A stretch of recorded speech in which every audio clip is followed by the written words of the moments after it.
홈페이지를 통해 들어온 고민 만나보도록 할게요. 어떤 사연인지 화면으로 만나볼까요? 저는 얼마 전 교통사고가 났습니다. 사고 후유증으로 현재 한쪽 다리가 골절됐고 새로 산 차는 제대로 몰기도 전에 공장에 들어가 수리 중인데요. 문제는 저와 사고가 난 상대 측이 미성년자라는 점입니다. 그것도 만 14세가 되지도 않은 고작 중학교 1학년 청소년인데요. 친구들과 부모님의 차량을 재미삼아 운전하다가 저와 사고가 난 겁니다. 상대 측은 보험 처리도 되지 않고 복잡해진 관계로 보상도 제대로 된 사과도 미뤄지고 있는 상황입니다. 저는 어떻게 해야 하나요? 라고 보내주셨네요. 아이고, 중학교 1학년이라고 합니다. 지금 중학교 1학년이면 대략 한 만 13세 정도가 되지 않을까 싶은데 형사처벌 미대상이지 않나 싶습니다. 박 변호사님 지금 기준이 어떻습니까? 예, 지금 소년법상 많이 좀 알고 계시는데 네. 요즘에 이제 소년 범죄에 대해서 문제가 많잖아요. 좀 문제가 많아서 이제 예. 뜨끈뜨끈합니다. 없애야 된다. 논란도 많고요. 그래서 소년법상 연령을 기준으로 말씀을 드리면 아마 우범소년, 촉법소년, 범죄소년 이런 말씀을 들어보셨을 거예요. 예. 보통 이제 우범소년이라고 할 때는 범죄를 저지를 수 있는 가능성이 있는 어떤 그런 네. 행위들을 하는 소년을 말하고 그게 이제 만 10세부터 만 19세까지 포괄적으로 이렇게 지칭할 때 하는 말이고요. 예. 실질적으로 만 10세부터 만 14세까지 그리고 만 14세부터 만 19세까지 네. 여기에는 보통 만 14세 이상, 만 14세 14세 미만, 예. 그다음에 만 14세부터 만 19세 19세까지. 미만 이렇게 또 지칭을 세분화돼서 합니다. 예. 나눠지군요. 예. 그래서 만 10세부터 만 14세 미만까지는 촉법소년, 네. 그다음에 만 14세부터 만 19세 네. 미만까지 이제 또 범죄소년이라고 해요. 촉법소년, 범죄소년. 만 10세부터 만 14세 미만까지는 실질적으로 어떤 행위를 하더라도 형법, 성인이 처벌할 수 있는 형법의 적용 대상이 아닙니다. 그래서 소년법에서 이제 보호처분이라는 일을 처분을 할 수 있고요. 네. 만 14세부터 만 19세 미만까지의 어떤 그 소년의 행위에 따라서 네. 형사처벌을 받을 수도 있고, 그 다음에 아니면 소년법상 보호처분을 받을 수 있습니다. 그 차이는 좀 크게 나누면 성인의 형법의 경우에는 어떤 죄질이라든지 어떤 나쁘게 되면 이제 구속을 당할 수도 있는데 네. 소년법의 경우에는 부득이한 사정 아니면 구속을 할 수 없도록 돼 있어요. 예. 그리고 임시조치로 어떤 행위를 할 때 구속 대신에 보호자 또는 어떤 위탁시설에 보호를 할 수 있도록 하거나 네. 그다음에 소년분류심사원에 위탁하거나 아니면 병원 어떤 정신적인 문제가 있을 경우에는 병원 또는 요양시설에 위탁을 임시로 처분을 하고 네. 조사를 하고 이렇게 합니다. 나중에 보호처분도 마찬가지죠. 사회봉사, 수강명령, 어떤 위탁처분을 소년원, 최악의 경우에는 성인의 교도소처럼 소년원에 가는 거죠. 그런 차이점들이 있습니다. 그래서 네. 지금 이 경우에는 중학교 1학년 만 13세의 경우에는 예. 구체적으로 얘기하면 촉법전형이라고 해서 소년법상 보호처분의 대상입니다. 네. 이 부분이 어떤 문제가 있다고 하더라도 형법상 예. 처벌을 받지는 않고 네. 소년법상 보호처분 대상입니다. 구체적으로 설명해 주셨는데 너무 안타깝습니다. 일단 지금 무면허의 차량을 주행하다가 사고가 난 건 정말 큰 범죄거든요.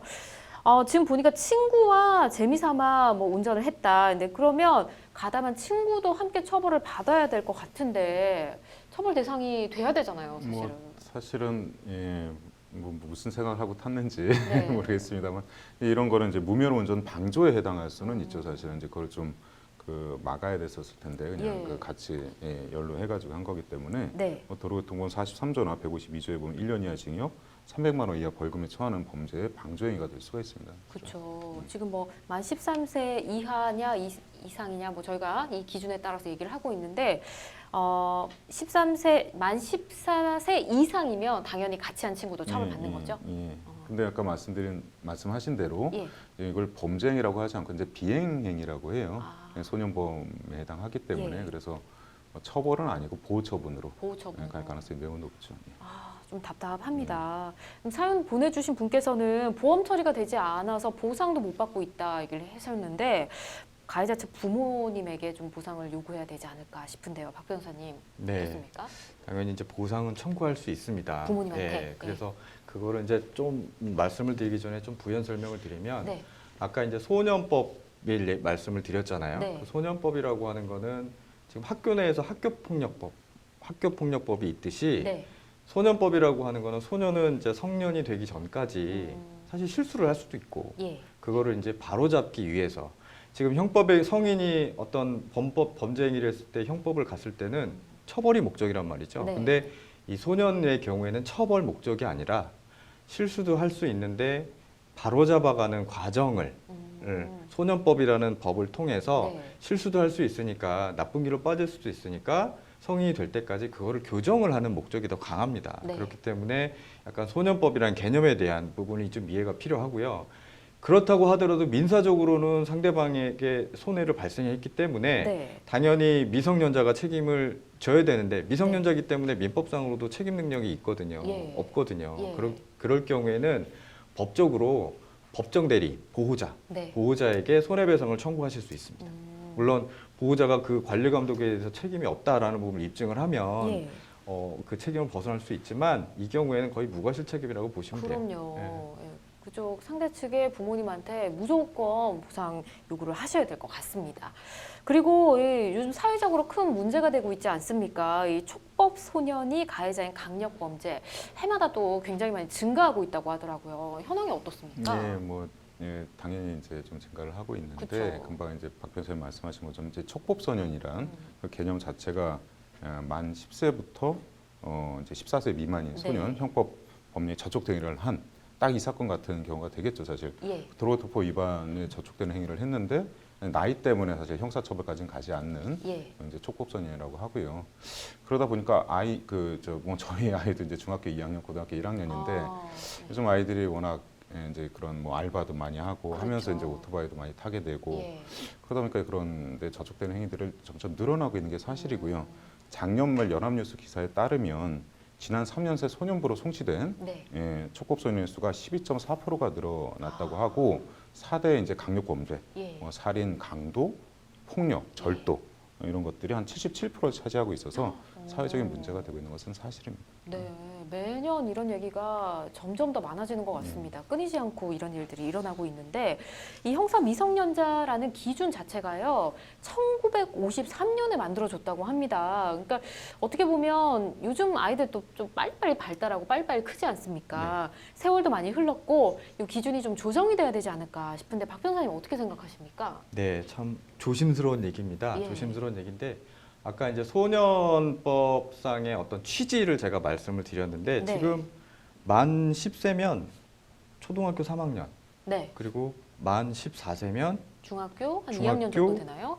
그렇죠. 2학년 2학년이죠. 정도? 2학년 정도 되는데 이 경우에는 그러니까 중학교 2학년까지 이 부분에 있어서는 네, 어떤 행위를 하더라도 그 부분에 이제 소년법상 보호 처분만 받게 하고 만 14세 이상부터 만 19세 미만까지는 네. 어떤 행위를 했을 경우에 그 행위의 죄질에 따라서 일반 형사처벌의 대상이 될 수도 있습니다. 예, 그건 이제 사회적인 기준의 어떤 잣대 그리고 그 실질적인 그 아이들이 했던 행위의 죄질과 어떤 무게감, 피해자의 수 이런 부분에 따라서 이제 실무적으로 네. 판단을 하는 건데요.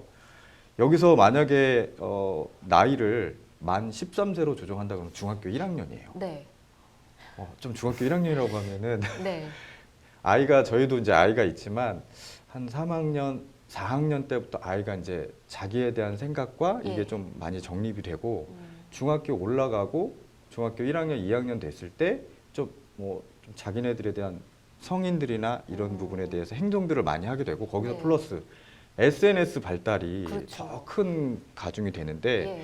여기서 한 살을 좀 늘려야 될까 말아야 될까 이 부분에 대해서는 사회적인 어떤 관심과 통계 부분을 좀 보고 판단을 해야 될 것 같아요. 네. 그리고 어쨌든 그 기준이 있다고 하더라도 이 아이들의 사회적인 어떤 행위에 대한 어떤 그 행위에 대한 실체에 따라서 형사 책임을 물을 수도 있거든요. 그러니까 나이 한 살을 줄이는 부분에 대해서는 조금 더 네. 면밀히 관찰을 해서 이 아이들이 실수도 할 수도 있고 네. 하는 부분들인데 어떤 행위들이 뭐 점점 범죄들이 많아지나에 대한 어떤 사회적인 관심을 좀 데이터를 갖고 개정을 해야 될 필요는 있을 것 같습니다. 네, 굉장히 신중하게 접근해 네. 주셨는데 지금 이승주 변호사님도 아까 중학생 자녀, 고등학생 네, 자녀 있다고 네. 하셨잖아요. 요 기준에 대해서 어떻게 생각하시는지요? 뭐 제 작은 딸이 이제 중2 올라가는 그 네, 무서운 딱 요 중2병에 어떻게 네, 기준에 또 딱. 예, 근데 이렇게 네. 보면은 사실은 아이들이 성숙한 건 사실이에요. 그리고 지금 이게 좀 줄여야 된다는 얘기가 나오는 이유가 예. 이제 선고도 좀 나이가 좀 줄었고 예. 또 민법상에 이제 미성년자가 원래 만 20세였어요. 바뀐 지가 이제 그렇죠. 거의 뭐 몇 년 10년 가까이 걸로 됐나? 알고- 예. 한 5년, 10년 정도 된 것 같은데 어쨌든 예. 그거는 봐야 되겠지만 만 19세로 줄었어요, 사실은. 네. 그래서 그런 부분들을 감안해서 이제 줄이는 게 어떠냐라는 얘기가 나오는 건 사실인데 제가 사실 이제 국선 보조인으로 소년법을 다루는 일을 지금 10년째 하고 있습니다. 제가 가정법원에서 아, 예. 쭉 보다 보면은 그게 이제 나이가 줄이는 그런 기준을 줄이는 게 중요한 게 아니라 그 아이들에 대한 그 아까 이제 말씀하신 뭐 분리심사원 같은 부분들이 가가지고 교육을 좀 해요. 그래서 아이들한테 이제 앞으로 이제 이런 일들을 좀 하지 않도록 예. 하는 재교육의 중요성이 더 중요하다고 예방의 중요성이 더 중요하지. 예방의 중요성. 예, 강화를 하는 게 과연 예방에 도움이 될까 이런 생각 좀 합니다. 예, 그렇군요. 그렇지는 않을 것 같고요. 아, 두 분 다 신중하게 네. 답변을 해주셨는데 뭐 이 기준도 기준이지만 뭐 처벌에 대한 내용도 조금 뭔가 좀 한번 검토해볼 필요가 있지 않나 이렇게 생각을 좀 해봅니다. 아무래도 많은 국민들이 또 관심을 갖고 있는 내용이기 때문에 관계기관에서 잘 정해주시지 않을까 일단 기다려보도록 하겠습니다.